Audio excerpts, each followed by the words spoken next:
ಕರ್ನಾಟಕದ 34ನೇ ಅವಧಿಯ 25ನೆಯ ಮುಖ್ಯಮಂತ್ರಿಯಾಗಿ ಡಿ.ಕೆ. ಶಿವಕುಮಾರ್ ಪ್ರಮಾಣ ವಚನವನ್ನು ಸ್ವೀಕರಿಸಿದ್ದಾರೆ.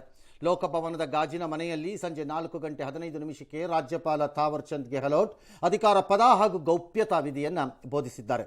ರೇಷ್ಮೆ ಜುಬ್ಬ, ಪಂಚೆ, ಶಲ್ಯ ಧರಿಸಿ ಸಾಂಪ್ರದಾಯಿಕ ಉಡುಗೆಯಲ್ಲಿ ಡಿ.ಕೆ.ಶಿ ಕೈಯಲ್ಲಿ ಸಂವಿಧಾನ ಹಿಡಿದು ಅಜ್ಜಯ್ಯನ ಹೆಸರಿನಲ್ಲಿ ಪ್ರಮಾಣ ವಚನ ಸ್ವೀಕರಿಸಿದರು. ನಂತರ ಮುಖ್ಯಮಂತ್ರಿಯಾಗಿ ಪ್ರಮಾಣ ವಚನಕ್ಕೆ ಕಡತಕ್ಕೆ ಸಹಿಯನ್ನು ಹಾಕಿದರು. ವೇದಿಕೆಯಲ್ಲೇ ಮಂಡಿಯೂರಿ ನಮಸ್ಕರಿಸಿದರು. ಹಾಗೆ ನೋಡಿದ್ರೆ ಒಂದೆರಡು ಸಂಪ್ರದಾಯಗಳು ಅಲ್ಲಿ ಇವತ್ತು ಎಲ್ಲ ಪ್ರತಿ ಬಾರಿಗಿಂತ ಭಿನ್ನವಾಗೇ ಇದ್ದಂಗಿತ್ತು. ಸಾಮಾನ್ಯವಾಗಿ ನಮ್ಮಲ್ಲಿ ರಾಜಭವನದಲ್ಲಿ ನಡೆಯುವ ಕಾರ್ಯಕ್ರಮದಲ್ಲಿ ಇತರೆ ಜನರನ್ನು ಯಾರನ್ನು ವೇದಿಕೆ ಮೇಲೆ ಕೆಲ ಕರ್ಕೊಂಬರಲ್ಲ.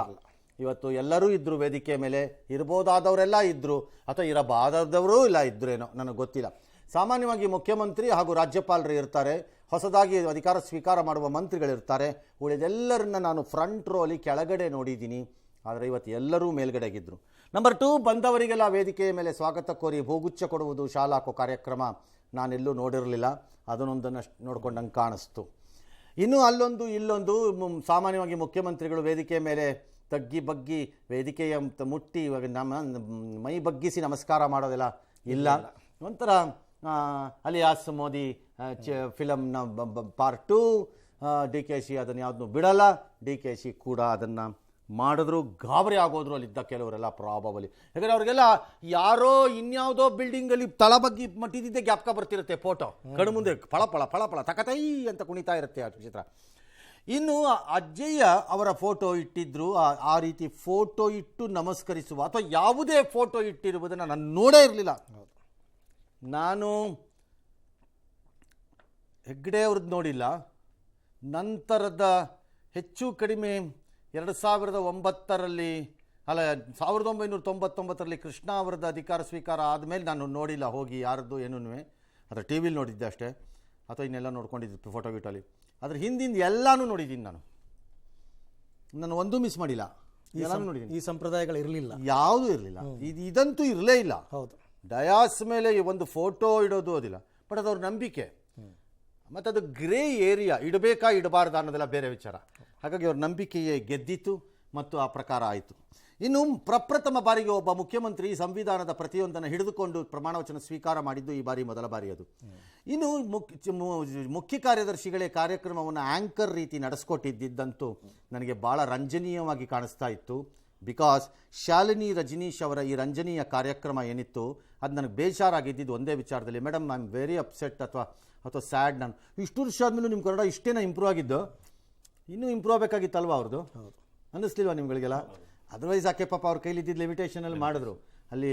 ಅಲ್ಲಿದ್ದಿದ್ದು ಗೋಜಲು ಗಜಿಬಿಜಿಗೆ ಏನೋ CS almost became an anchor of the programme, almost if not completely ಆಯಿತು. ಇದೆಲ್ಲ ಹೊಸತನಗಳಲ್ಲಿ ಒಂದಿಷ್ಟು ನಡೀತು. ಈ ಪ್ರಮಾಣದಲ್ಲಿ ಸ್ವಾಮೀಜಿಗಳು ಬಂದಿದ್ದು ಇವೆಲ್ಲ ನಾನು ನೋಡಿರಲಿಲ್ಲ ಯಾವಾಗಲೂ.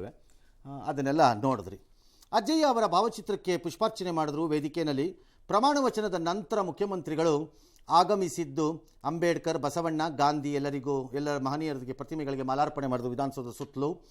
ನಂತರ ಅಲ್ಲೊಂದು ಮುನೀಶ್ವರ ದೇವಾಲಯ ಇದೆ ವಿಧಾನಸೌಧದ ಆವರಣದಲ್ಲಿ, ಅದಕ್ಕೊಂದು ಹೋಗಿ ಪೂಜೆ ಮಾಡಿದ್ರು. ಆಮೇಲೆ ವಿಧಾನಸೌಧದ ಮೆಟ್ಟಲುಗಳಿಗೆ ನಮಸ್ಕರಿಸಿ ಒಳಪ್ರವೇಶಿಸಿದರು. ಕೆಲ ವ್ಯಕ್ತಿಗಳು ಈ ಮುಖ್ಯಮಂತ್ರಿಗೆ ಅಂಟಿಕೊಂಡು ಬೆನ್ನಿಗೂ ಕೈಯಿಗೂ ಕಾಲಿಗೂ ಭುಜಕ್ಕೂ ಅಂಟಿಕೊಂಡು ಓಡಾಡುವ ರೋಗಗ್ರಸ್ತರು ಕಾಣಿಸ್ತಾ ಇದ್ದರು ನನಗೆ. ಮುಖ್ಯಮಂತ್ರಿಗಳು ಅಪಾಯದಲ್ಲಿದ್ದಾರೆ ಅನ್ನಿಸ್ತಾ ಇದೆ. ಈ ಅಂಟಿಕೊಂಡಿರುವ ಹುಳುಗಳನ್ನು ಪಕ್ಕಕ್ಕೆ ಇಡದಿದ್ದರೆ could be a danger tomorrow. ಒಬ್ಬ ಮುಖ್ಯಮಂತ್ರಿಯ ಬೆನ್ನ ಹಿಂದೆ ನಿಂತಾಗ ಎಂತಹವರು ನಿಂತಿದ್ದಾರೆ ಎಂಬ ಚಿತ್ರವನ್ನು ನೋಡಿ ಹೇಳಬಹುದು. ಮುಖ್ಯಮಂತ್ರಿಗೆ ಅದೊಂದನ್ನು ನಾನು ಹೇಳ್ತಾನೆ ಇದ್ದೀನಿ ಪದೇ ಪದೇ, you should be careful. Who is standing behind you? You should be careful. ಏನೇವೋ it is left to you. ಮತ್ತೆ ವಿಧಾನಸೌಧದ ಮೆಟ್ಲಿಗೆ ನಮಸ್ಕರಿಸಿದ್ರು. ಮತ್ತು ಅದೇ ಚಿತ್ರ ತಕತೈ ಎಂದು ಕುಣಿಯುತ್ತಿರುತ್ತದೆ ಕೆಲವರಿಗೆ, ನೋಡಿದವರಿಗೆ. ಈ ಮೂಲಕ ತಪ್ಪಲ್ಲ, ಕಂಪ್ಯಾರಿಸನ್ಗೆ ಹೋಗ್ಬಿಡುತ್ತೆ. ಸದಾಕಾಲ ಡಿ.ಕೆ.ಶಿ ಹೇಳ್ತಾ ಇದ್ರು ಎರಡನ್ನು, ನನಗೆ ವಯಸ್ಸಿದೆ ನಾನು ಕಾಯ್ತೀನಿ, ಎರಡನೇದು ನಾನು ಕೂಲಿ ಮಾಡಿದ್ದೀನಿ, ನನಗೆ ಕೆಲಸ ಮಾಡಿದ್ದೀನಿ, ಕೂಲಿ ಕೇಳ್ತಾ ಇದ್ದೀನಿ ಅಂತ. ಬಟ್ ಡಿ.ಕೆ. ಕೇಳಿದ್ದು ಭಾಳ ಕಾಸ್ಟ್ಲಿ ಕೂಲಿನೇ ಕೇಳಿದ್ರು, ಏನು ಚೋಟಾ ಕೂಲಿ ಅಲ್ಲ ಅದು. ಏನೋ ಅವರ ಕೂಲಿ ಇವತ್ತು ಸಿಕ್ಕಿದೆ ಅವರಿಗೆ. ಹಾಗಾಗಿ ಇವತ್ತಿಗೆ ಅವರು ಎಲ್ಲದರಿಂದ ಪಾರಾಗಿದ್ದಾರೆ. ಎಲ್ಲ ಏಳು ಬೀಳು ಕಷ್ಟ ಸುಖ. ರಫ್ಲಿ ಅರೌಂಡ್ 40 ವರ್ಷದ ರಾಜಕೀಯ ಜೀವನದಲ್ಲಿ he has seen lot of things, good bad ugly ಎಲ್ಲವನ್ನು ನೋಡಿಕೊಂಡು ಬಂದಂಗೆ ಇದೆ. ಹಾಗಾಗಿ ಬಹು ಸಹಜವಾಗಿ ಇದು ತನ್ನ ಜೀವನದ ಅತಿ ದೊಡ್ಡ ದಿನ.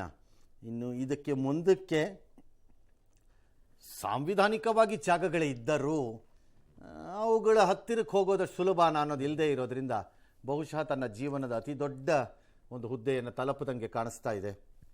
64-65 ವರ್ಷದ D K Shivakumar. Yes sir, ಪ್ರಮುಖವಾಗಿ ಎಲ್ಲೋ ಫ್ಲೋ ಪ್ರಮಾಣ ಅಂದರೆ ಇಲ್ಲಿ ಬರೆದಿದ್ದಾರೆ, ಕಾಯರಯ್ಯ ನಾವು ತೋರಿಸ್ತೀವಿ ಅದನ್ನ ಅಂತ. ಪ್ರಮಾಣ ವಚನ ಸ್ವೀಕಾರ.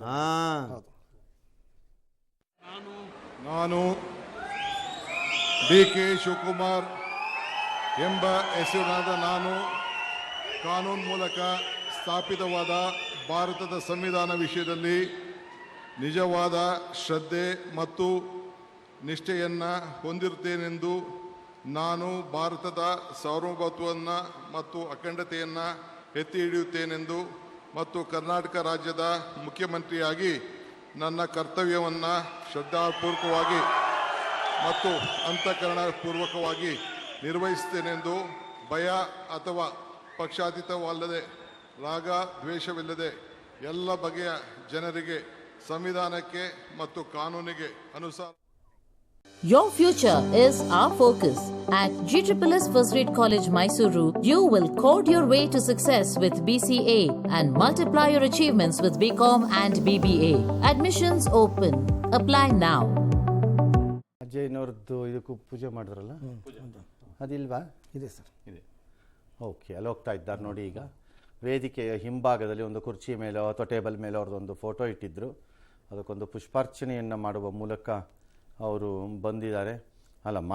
ಮಾಡಿಬಿಟ್ಟು ಬಂದರು. ಆ್ಯಂಡ್ ಹಿಸ್ ಕನ್ಸಿಸ್ಟೆಂಟ್ ಟ್ರಸ್ಟ್, ವಿಶ್ವಾಸ ಮತ್ತು ನಂಬಿಕೆ ಏನಿದೆ ಒಂದು ಜಾಗನೋ ವ್ಯಕ್ತಿನೋ, ಅದು ಧಾರ್ಮಿಕ ವ್ಯಕ್ತಿನೋ ಯಾರದ್ದೋ, ಭಾಳ ಕನ್ಸಿಸ್ಟೆಂಟ್ ಆಗಿದೆ ಅದು. ಆ್ಯಂಡ್ ಈಸ್ ವೆರಿ ಪರ್ಸನಲ್ ಆ ವಿಚಾರದಲ್ಲಿ, ಬೇಡ ಹೆಚ್ಚು ಕಡಿಮೆ ಆದರೆ.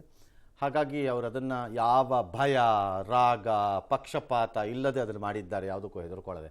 ಬೇರೆಯವರಾಗಿದ್ದಿದ್ರೆ ಅಯ್ಯೋ ಅಲ್ಲೊಂದು ಫೋಟೋ ಇಟ್ಟು ಮಾಡೋದು, ಇನ್ನು ಉಳಿದವ್ರೆಲ್ಲ ಏನು ಅನ್ಕೋತಾರಪ್ಪ, ಯಾಕೋಪ್ಪ ಅನ್ನೋ ಥರ ಧರ್ಮ ಸಂಕಟಗಳಿಗೆ ಡಿ ಕೆ ಹತ್ರ ಅವೆಲ್ಲ ನಡೆಯಲ್ಲ. ಧರ್ಮ ಸಂಕಟ ಇವೆಲ್ಲ ನಡೆಯಲ್ಲ, ಅವ್ರಿಗೆ ಬೇಕಾಗಿದ್ದು ಅವ್ರು ಮಾಡೋದೆ. ಎಸ್ ಸರ್, ಪ್ರಮುಖವಾಗಿ ಎಲ್ಲೋ ಒಂದು ಕಡೆ ಡಿ ಕೆ ಶಿವಕುಮಾರ್ ಇವತ್ತು ಒಂದು ಅಂದರೆ ನಾನು ಬದಲಾಗ್ತಾ ಇದ್ದೀನಿ ಅನ್ನೋದನ್ನ ಕೆಲವೊಂದು ವಿಚಾರಗಳಲ್ಲಿ ತೋರಿಸ್ಕೊತಾ ಇದ್ರು. ಅದನ್ನ ಕಂಟಿನ್ಯೂ ಮಾಡೋ ಚಾನ್ಸಸ್ ಇರುತ್ತಾ? ಡಿ ಕೆ ಬದಲಾಗಬೇಕು ನಾನು ಅಂತ ಇತ್ಯರ್ಥ ಮಾಡಿಕೊಂಡೆ 10 ವರ್ಷ ಆಗೋಗಿದೆ. That is the beginning. ನೀವು ಗಮನಿಸಿದ್ರೆ ಕುಮಾರಸ್ವಾಮಿಯ ಜೊತೆ ನಡೆಸಿದ್ರಲ್ಲ ಸರ್ಕಾರ, ಮೈತ್ರಿ, ಅದಕ್ಕೊಂಚೂರು ಹಿಂದೆ ಮುಂದೆ ಬದಲಾವಣೆಗಳ ಪ್ರಾರಂಭ. ಸಂಸ್ಕೃತವನ್ನು ಕಲಿಯೋದು, ಶ್ಲೋಕಗಳನ್ನು ಹೇಳುವುದು, ಇವೆಲ್ಲ ದಿಢೀರಂತ ಒಂದ್ಸರಿ ಸ್ಟಾರ್ಟ್ ಆಯಿತು ಅವರ ಜೀವನದಲ್ಲಿ ಅಲ್ವಾ.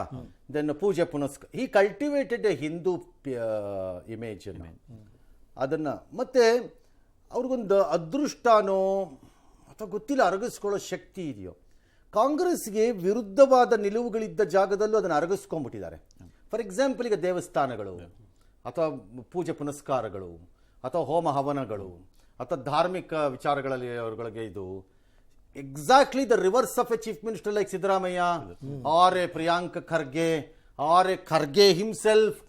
ಗಂಗೆಯಲ್ಲಿ ಮುಳುಗಿದ್ರೆ ಏನಾಗತ್ತೆ ಅನ್ನೋಂಥವ್ರೆ ಇದ್ದರೂ ಡಿ ಕೆ ಅದನ್ನು ಮಾಡಿಕೊಂಡು ಈ survived it. Kumbh Mela, see for example Kumbh Mela, exactly Kumbh Mela ಅರಗಿಸ್ಕೊಂಡ್ರು. ಫಾರ್ ಎಕ್ಸಾಂಪಲ್, ಅಂಬಾನಿ ಮಗಂದು ಮದುವೆ ಆದಾಗ ಇನ್ವಿಟೇಷನ್ಸ್ ಬಂದರು ಭಾಳ ಜನಕ್ಕೆ, ಎಲ್ಲರಿಗೂ ಸೇರಿದಂತೆ ಮಾತನಾಡ್ತಿರೋರಿಗೂ ಸೇರಿ ಬಂದರು. ಅದು ಅವರವರಿಗೆ ಬಿಟ್ಟಿದ್ದಾಗಿತ್ತು. ಇವರು ಕಾಂಗ್ರೆಸ್ ಒಂಥರ ಅಧಿಕೃತ ವಿರೋಧ ಪಕ್ಷವಾಗ ಕಂಪನಿ ಜೊತೆ ಇದ್ರೂ ಇವರು ಹೋದರು. ಅದಕ್ಕೆ ಹೋಗಿ ಫೋಟೋ ತೆಗೆದು ಹಾಕ್ಕೊಳ್ಳೋ ಧೈರ್ಯ ಇತ್ತು ಇವರಿಗೆ, ಇದೆ. ಹಾಗಾಗಿ I think he has a knack, ಅದು ಧೈರ್ಯ ಅನ್ನೋ ಗೊತ್ತಿಲ್ಲ. ಸೊ ಬದಲಾವಣೆ ಪ್ರಾರಂಭ ಆಗಿದ್ದು ನನ್ನ ಪ್ರಕಾರದಲ್ಲಿ ಅದು 10 ವರ್ಷದ ಹಿಂದೆ, 14-15. He consistently tried to improve his image of ಒಂಥರ ಔಟ್ವರ್ಡ್ಲಿ ರಫಿಯನ್ನು, ಈ ಥರದ ಇಮೇಜನ್ನು ರಿಪೇರಿ ಮಾಡೋ ಕೆಲಸ. ಈಗ ನನ್ನ ಪ್ರಕಾರದಲ್ಲಿ ತಾಳ್ಮೆ ಹೆಚ್ಚತ್ತ ಒಂದು ಸ್ವಲ್ಪ ಗೊತ್ತಿಲ್ಲ, ನೋಡಬೇಕು. ಬಟ್ ಇವತ್ತು ಅವರು ಸ್ವೀಕರಿಸಿದ ರೀತಿ, ಕೆಲವೊಂದು ನಡೆಗಳು ಅದರ ಮುಂದುವರೆದ ಭಾಗದ ರೀತಿನೇ ಇತ್ತು ಅನ್ಸುತ್ತೆ ಸರ್, ಅವ್ರು ನಮಸ್ಕಾರ ಮಾಡಿದ ರೀತಿ, ಅಂದ್ರೆ ಕಾಂಗ್ರೆಸ್ನಿಂದ ಹೊರಗಡೆ ಇದನ್ನ ನೋಡೋ ರೀತಿಯಲ್ಲಿ ಇನ್ನು ಹಿಂಗೆ ಅದನ್ನ ಅರ್ಥ ಮಾಡ್ಕೊಂಡಿದ್ದಾರೆ. ಮತ್ತೆ ಸಾರ್ವಜನಿಕ ಅಭಿಪ್ರಾಯವೂ ಹಾಗೇ ಇದೆ. Let's be very clear. ಜನ ಏನ್ ಹೇಳ್ತಾರೆ ಅಂದ್ರೆ, ಈ ಸಿದ್ದರಾಮಯ್ಯವ್ರದ್ದು ಅದೇನೋ ಮೀನ್ ತಿಂದು ಗಲಾಟೆ ಈ ತರ ಪಟ ಎಲ್ಲ ಆದಾಗ ಜನದ ಸಾಮಾನ್ಯ ಅಭಿಪ್ರಾಯ ಅವ್ನು ಬೆಟ್ರಪ್ಪ, ಅವನು ಈ ಸಾಮಾನ್ಯ ಜನ ಮಾತಾಡುವಾಗ ಏಕವಚನದಲ್ಲಿ ಮಾತಾಡ್ತಾರೆ. ಮತ್ತೆ ಯಾರೋ ಇನ್ನು ಏಕವಚನ ಅನ್ಕೊಂಡು ಸ್ಟಾರ್ಟ್ ಮಾಡ್ಬೇಡ್ರಪ್ಪ ಆಮೇಲೆ ಗಲಾಟೆನ. ಇದು ನಮಗೊಂದು ರೋಗ ಇದೊಂದು. ಆಮೇಲೆ ನನ್ನ ಜನ ಸಾಮಾನ್ಯವಾಗಿ ಪಬ್ಲಿಕ್ಲಿ ಮಾತಾಡುವಾಗ ಅವನು ಇವನು ಅಂತಾನೆ ಮಾತಾಡ್ತಾರೆ. ಅದು ನನಗೂ ಅಷ್ಟೇನೆ, ಚೀಫ್ ಮಿನಿಸ್ಟ್ರಿಗೂ ಅಷ್ಟೇ, ಪ್ರೈಮ್ ಮಿನಿಸ್ಟ್ರಿಗೂ ಅಷ್ಟೇ. ಅವನು ಪ್ರೈಮ್ ಮಿನಿಸ್ಟರ್ ಮೋದಿ ಅವನೇನು ಮಾಡ್ತಾನೆ ಇಲ್ಲ ಅವನು ಅಂತಾರೆ. ಹಂಗಲ್ಲ ಅದು ಅರ್ಥ ಅವ್ರದ್ದು. ಹಾಗಾಗಿ ಜನದ ಅಭಿಪ್ರಾಯ ಆಗೇನಿತ್ತು ಅಂತ ಅವ್ನು ಬೆಟ್ರಪ್ಪ, ಅವನು ಅಟ್ಲೀಸ್ಟು ಹೋಗ್ತಾರೆ ಪಾರ್ಟಿ ಹಾಕಿದ್ರೆ ಅಳಿಸೋದು ಗಿಳಿಸೋದಿಲ್ಲ ಮಾಡಲ್ಲಪ್ಪ ಅವನು, ನಮ್ಮ ಪ್ರಾಕ್ಟೀಸ್ ಎಲ್ಲ ಇಟ್ಕೊಂಡಿದ್ದ ಸ್ವಲ್ಪ ಅನ್ನೋದೇ ಇತ್ತು ಇಮೇಜ್. ತುಂಬಾ ಟಾಕ್ಸ್ ಇತ್ತು ಸರ್ ಅದು. Exactly that's what I am saying. ಅದಿತ್ತದು and he cultivated it. So ಹಾಗಾಗಿ ಕಲ್ಟಿವೇಟ್ ಆಗೋಗಿರೋದನ್ನ ಅವ್ರು ಬಿಟ್ಕೊಡ್ತಾ ಇಲ್ಲ. ರಾಹುಲ್ ಗಾಂಧಿನಾರು ಇರಲಿ ಯಾರು ಇದ್ಕೊಳ್ಳಿ ತಂದನ್ ತಾನು ಮಾಡದೆ. ಸರ್, ಇನ್ನೊಂದು ಡಿ ಕೆ ಶಿವಕುಮಾರ್ ಬಗ್ಗೆ ಸಾಫ್ಟ್ ಹಿಂದುತ್ವ, ಸಾಫ್ಟ್ ಈ ರೀತಿ ಹೇಳ್ತಾ ಇದ್ರು, ಅವೆಲ್ಲವನ್ನು ಮೀರ್ ನಿಂತರು ಈ ವಿಚಾರಗಳಲ್ಲಿ, ಅವ್ರ ನಡೆ ನುಡಿಗಳಲ್ಲೂ ಅನ್ಕೊಂಡು. ನಾನು ಅವರು ಹಿಂದುತ್ವದ ಅಭ್ಯಾಸವನ್ನು ರಾಜಕೀಯಕ್ಕೋಸ್ಕರ ಮಾಡ್ಕೊಂಡಿದ್ದಾರೋ ವೈಯಕ್ತಿಕ ನಂಬಿಕೆಯ ಆಧಾರದಲ್ಲೇ ಮಾಡಿದ್ದಾರೋ ಅಂತ ನನಗೆ ಗೊತ್ತಿಲ್ಲ. ನಾನು ಅದನ್ನು ಬಗೆದು ತೆಗೆದು ನೋಡ್ಲಿಕ್ಕೆ ಆಗಲ್ಲ ನನ್ನ ಕೈಯಲ್ಲಿ ಅದನ್ನು. ಬಟ್ ಒಂದಂತೂ ನಿಜ, ದೆರ್ ಇಸ್ ಅ ಪ್ರಾಕ್ಟೀಸ್. ಕಾಂಗ್ರೆಸ್ಸಿನಲ್ಲಿ ಬಹುನಾಯಕರಿಗಿಂತ ಭಿನ್ನವಾಗಿದೆ ನಡವಳಿಕೆ ಆ ವಿಚಾರದಲ್ಲಿ. ನಾನು ಬೇರೆದು ಹೇಳಿಲ್ಲ. ಸೊ ಈಗ ಭಾಳ ಜನ ನಾಳೆಯಿಂದ ಡಿ ಕೆ ಶಿವಕುಮಾರ್ ಅಲ್ಲ, if commit something absolutely wrong then there is a danger. It is our duty to say. ನಾವು ಕಿವಿ ಕಚ್ಚೋರಾಗೋದು, ನಾವು ಕಿವಿ ಹತ್ರಕ್ಕೆ ಹೋಗ್ಬಿಟ್ಟು ತಮಟೆ ಹೊಡೆಯೋದು, ಗಂಟೆ ಬಾರಿಸೋದು, ಜಾಗಟೆ ಬಾರಿಸೋದು, ವಂದಿಮಾಗದರ ರೀತಿ, ಏಜೆಂಟರ ರೀತಿ ನಾವು ಬಿಹೇವ್ ಮಾಡಿದ್ರೆ what is the difference between ನಾವು ಮತ್ತು ಆ ರಾಜಕಾರಣಿಗಳಿಗೆ? ಏನು ಡಿಫರೆನ್ಸ್ ಇದೆ ನಮಗೂ ಅವ್ರಿಗೂ? ನಾವು ಸದಾಕಾಲ ಅವ್ರ ಹತ್ರನೇ ಹಿಂದೆ ಮುಂದೆ ತಿರುಗಾಡಿ ಇಲ್ಲದ ಆಸೆಗಳಿಗೋಸ್ಕರ ಕೈಚಾಚಿ ನಿಂತ್ಕೊಳ್ಳೋದೇ ಆದರೆ why should they come to even the profession? I don't understand that. ಅದನ್ನು ನಾನು ಹಾಗಾಗಿ ನಮ್ಮ ಪಾತ್ರ ಇದೆ, ಆ ಪಾತ್ರ ನಿರ್ವಹಿಸಬೇಕು ನಾವು. ಅದರಿಂದ ಕೆಲವು ಸರಿ ಅಪಾಯ ಆಗುತ್ತೆ, ಕೆಲವು ಸರಿ ಆಗಲ್ಲ, ಏನು ಮಾಡೋಕ್ಕಾಗಲ್ಲ. ಸರ್, ಇನ್ನೊಂದು ಅಂದರೆ ಡಿ ಕೆ ಸಿದ್ದರಾಮಯ್ಯನವ್ರು ರೀಪ್ಲೇಸ್ ಮಾಡಿ ಎಲ್ಲೊಂದು ಕಡೆ ಡಿ ಕೆ ಶಿವಕುಮಾರ್ ತಂದಂಥ ಸಂದರ್ಭದಲ್ಲಿ ಹೈಕಮಾಂಡ್ ಕೂಡ ಒಂದು ನಿರೀಕ್ಷೆ ಇರುತ್ತೆ. ಹಾಗಾಗಿ ಆ ನಿರೀಕ್ಷೆಗಳನ್ನ ಫುಲ್ಫಿಲ್ ಮಾಡ್ತಾರಾ? ಈಗಿದ್ದಂಥ ತಾಳ್ಮೆನೇ ಕಂಟಿನ್ಯೂ ಆಗುತ್ತಾ ಅಥವಾ ಏನಾದರೂ ಹೆಚ್ಚು ಕಡಿಮೆ ಮಾಡ್ಕೊಂಡು ಹೈಕಮಾಂಡ್ ಎದುರು ಹಾಕೊಂಡು ಒಬ್ಬ ಮುಖ್ಯಮಂತ್ರಿ ಬದುಕಕ್ಕಾಗಲ್ಲ ಅನ್ನೋ ಕಾಮನ್ ಸೆನ್ಸು ನಿಮಗಿಂತ ಚೆನ್ನಾಗಿ ಡಿ ಕೆ ಶಿವಕುಮಾರ್ ಇರುತ್ತೆ. Okay, number 1. ಹೈಕಮಾಂಡನ್ನು ಮ್ಯಾನೇಜ್ ಮಾಡುವ ತಂತ್ರಜ್ಞಾನವನ್ನು ಡಿ ಕೆ ಶಿವಕುಮಾರ್ ಯಾರೂ ಹೇಳ್ಕೊಡ್ಬೇಕಾಗಿಲ್ಲ.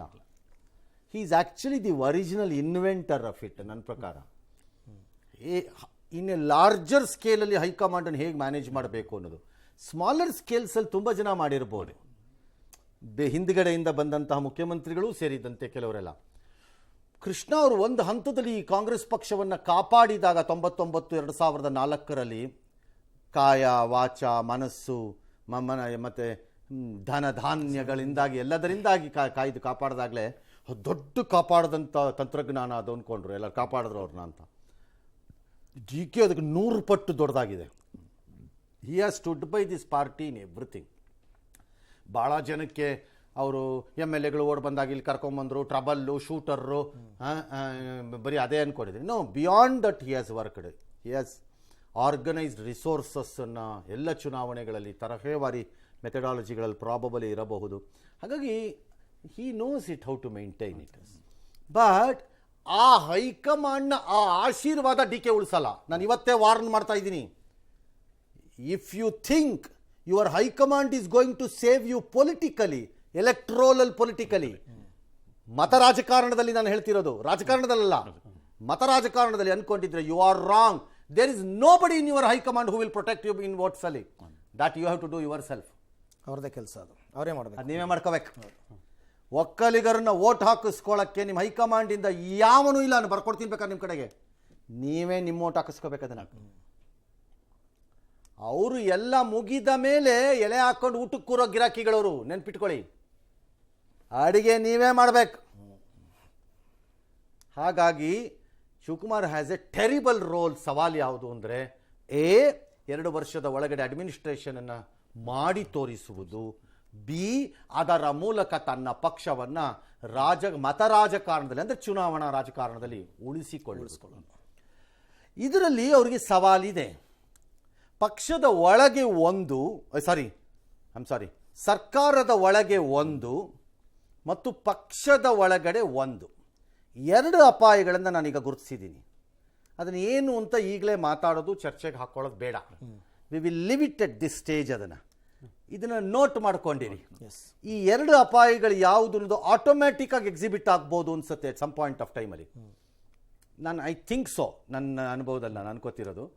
ಅದಾಗದೆ ಅವುಗಳು ಪ್ರತ್ಯಕ್ಷವಾಗತ್ತೆ ಅಂತ ನಾನು ಅನ್ಕೋತಾ ಇದ್ದೀನಿ. ಆಗ ಹೇಳೋಣ ಅದನ್ನು ಏನು ಅಂತ.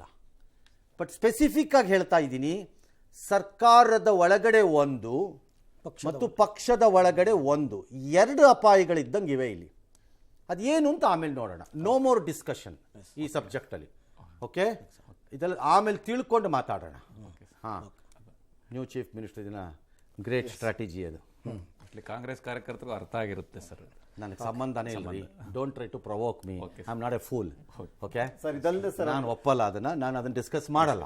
ಬಟ್ ನನಗೆ ಗೊತ್ತಿದೆ ಅದು ಏನು ಅನ್ನೋದು. We will weight. Yes sir, ಇದಲ್ಲದೆ ಸರ್ ಆಡಳಿತಾತ್ಮಕವಾಗಿ ಅವ್ರಿಗೆ ಸವಾಲ್ ಅಂದರೆ ಗ್ಯಾರಂಟಿ ಇವನ್ನೆಲ್ಲ ಸರಿದೂಗಿಸ್ಕೊಂಡು ಹೊಸ ಯೋಜನೆಗಳು ಅದು ಒಂದು ಸರ್. ಮತ್ತು ಸಂಪುಟ ಸೌದ್ಯಗಳು ಸಿದ್ದರಾಮಯ್ಯ ಅವರ ಹಿರಿತನಕ್ಕೆ ಕೊಟ್ಟಂಥ ರೀತಿಯಲ್ಲಿ ಇವ್ರಿಗೆ ಸಪೋರ್ಟಿವ್ ಆಗಿ ಹೋಗುವಂಥದ್ದು, ಇವೆರಡನ್ನೂ ಅವರು ಡೈರೆಕ್ಟಾಗಿ ಫೇಸ್ ಮಾಡಬೇಕಾಗುತ್ತೆ ಅನ್ಸುತ್ತೆ. ಎರಡಿದೆ ಇದರಲ್ಲಿ. ಒಂದು, ಡಿ ಕೆಗೆ ಸಪೋರ್ಟ್ ಕೊಡಬೇಕಾದ ಅನಿವಾರ್ಯತೆಗಳು ಅವ್ರಿಗೂ ಇದೆ. ಅವ್ರು ಅದನ್ನು ಮರೀಬಾರ್ದು. ಯಾರಿಗೆ? ಮಿನಿಸ್ಟರ್ಸ್ಗೂ ಅನಿವಾರ್ಯತೆ ಇದೆ. ನಂಬರ್ 2, ಡಿ ಕೆ ಹೇಗೆ ಅಂತಂದರೆ, ಬಗ್ಗಿದರೆ ಬಗ್ಗುವುದು, ಬಗ್ಗದಿದ್ದರೆ ಬಗ್ಗಿಸುವುದು. ಎರಡನೇ ಮೆಥಡಲ್ಲೂ ಈಸ್ ಎನ್ ಎಕ್ಸ್ಪರ್ಟ್ ಅನ್ನೋದನ್ನು ಮರೀಬಾರ್ದು. ಆಮೇಲೆ ನಾಟ್ ಎ ಚೈಲ್ಡ್, ಹೊಸಬ ಅಲ್ಲ. 45 ಕುಮಾರಸ್ವಾಮಿ ಥರ ಫಸ್ಟ್ ಟೈಮ್ ಚೀಫ್ ಮಿನಿಸ್ಟರ್ ಆದಾಗ ಅನುಭವ ಇಲ್ಲದೆ ಬಂದ್ಬಿಟ್ಟಿದ್ರು ಅನ್ನಕ್ಕಲ್ಲ ನೀವು. ಹಂಗಾಗಕ್ಕಾಗಲ್ಲ. He has seen everything. He has worked with many chief ministers. ಹಂಗೆ ಲೆಕ್ಕ ಹಾಕಿದ್ರೆ ನೀವು ಕ್ಲೋಸ್ಲಿ. ಆಮೇಲೆ ಭಾಳ ಹತ್ತಿರದಿಂದ ರಾಜಕಾರಣದ ಆಳ ಅಗಲಗಳನ್ನು ನೋಡಿರೋವಂಥದ್ದು, ತಾನೇ ಪ್ಲಾಟ್ ಮಾಡಿರೋವಂಥದ್ದು. ಒಬ್ಬ KPCC ಅಧ್ಯಕ್ಷನ ಕೆಲಸ ಮಾಡೋದು ಪಕ್ಷದ ಕಡೆಯಿಂದ. ಹಾಗಾಗಿ ಅಷ್ಟು ಸುಲಭ ಅಲ್ಲ ನೀವು ಬುಲ್ಡೋಸ್ ಮಾಡ್ಕೊಂಡು ಓಡಾಡೋಕ್ಕದನ್ನು. ಸರ್, ಅಡಿಷನಲ್ ಆಗಿ 2 ವರ್ಷದ ಶಾರ್ಟ್ ಟರ್ಮ್ ಅನ್ನೋದು ಒಂದು, ಪ್ಲಸ್ ಸಿದ್ದರಾಮಯ್ಯ ಫ್ಯಾಕ್ಟರ್ ಸರ್, ಇವೆರಡನ್ನು ಬ್ಯಾಲೆನ್ಸ್ ಮಾಡಬೇಕು. ಸಿದ್ದರಾಮಯ್ಯನವ್ರನ್ನ ಬ್ಯಾಲೆನ್ಸ್ ಮಾಡೋ ಪರಿಸ್ಥಿತಿನ ಅವ್ರು ತಂದರೆ ತಾನೇ. ತಂದಾಗ ನೋಡೋಣ. ಇದರಲ್ಲಿ ಒಂದು ಅಪಾಯ ಈಗ ಅಡಗಿರೋ ಅಪಾಯ ಯಾವುದು ಅಂದರೆ ಲಿಂಗಾಯತರ ಅಪಾಯ ಒಂದು ಇದ್ದಂಗಿದೆ. ನಂಗೆ ಗೊತ್ತಿಲ್ಲ ಅದನ್ನು ವಿಜಯೇಂದ್ರ ಹೇಗೆ ಬಳಸ್ಕೋತಾರೆ ಅನ್ನೋದು. That is now on him ಈಗ. ಹಾಗಾಗಿ ನೋಡೋಣ, ವಿಲ್ ಸಿ. ಇನ್ನು ಡಿ ಕೆ ಶಿವಕುಮಾರ್ ಜೊತೆ ಇವತ್ತು 13 ಶಾಸಕರು ಕೂಡ ಸಚಿವರಾಗಿ ಪ್ರಮಾಣ ವಚನ ಸ್ವೀಕಾರ ಮಾಡಿದ್ರು. ಕರೆಕ್ಟ್. ಪರಮೇಶ್ವರ್ ಅವರು DCM ಆಗಿಯೂ, KH ಮುನಿಯಪ್ಪನವರು, KJ George, MB Patil, Ramalinga Reddy, Satish Jarkiholi, Krishna Byregowda, Priyank Kharge, UT Khader, Eshwara Khandre, Yathindra Siddaramaiah, Byrathi Suresh, Sharanaprakash Patil. ಇದರಲ್ಲಿ ಯತೀಂದ್ರ ಸಿದ್ದರಾಮಯ್ಯ ಮೊದಲ ಬಾರಿಗೂ, UT ಖಾದರ್ ಒಂದು ಟರ್ಮಲ್ಲಿ ಸ್ವಲ್ಪ ಆಚೆ ಹೋಗಿ ಹೊಳಕ್ಕೆ ಬಂದಿರೋದು. ಇದು ಅಂದರೆ ಸ್ಪೀಕರ್ ಆಗಿದ್ದವ್ರು ಬಂದಿರೋದು. ಇದೆರಡು ಬಿಟ್ಟರೆ ಇನ್ನು ಯಾವುದುವೇ ಹಳೆಯ ಸಂಪುಟದಿಂದ ಬದಲಾವಣೆ ಇಲ್ಲ. ಹಾಗೆ ನೋಡಿದ್ರೆ ಈಗ ಮೇಲ್ನೋಟಕ್ಕೆ ನೋಡಿಬಿಟ್ರೆ ಜಾರ್ಜು, MB ಪಾಟೀಲು, ಸತೀಶ್ ಜಾರಕಿಹೊಳಿ, ಖರ್ಗೆ, ಈ ಥರ ಎಲ್ಲ, ಭೈರತಿ, ಇವೆಲ್ಲ ಒಂಥರ ಪ್ರೋ ಸಿದ್ದರಾಮಯ್ಯ ಕ್ಯಾಂಪು ಅನ್ನೋ ಥರ ಇದ್ದಂಗಿದೆ. But over a period of time ಇದರಲ್ಲಿ ಕೆಲವರೆಲ್ಲ ಇರೋದೇ ಇಲ್ಲ. ನೆಕ್ಸ್ಟ್ ಚುನಾವಣೆಗೆ ಒಬ್ಬರೋ ಇಬ್ಬರೋ ಇರೋಲ್ಲ ಅನ್ಸುತ್ತೆ, ಮಿಕ್ಕಿದವ್ರು ಇರ್ತಾರೆ.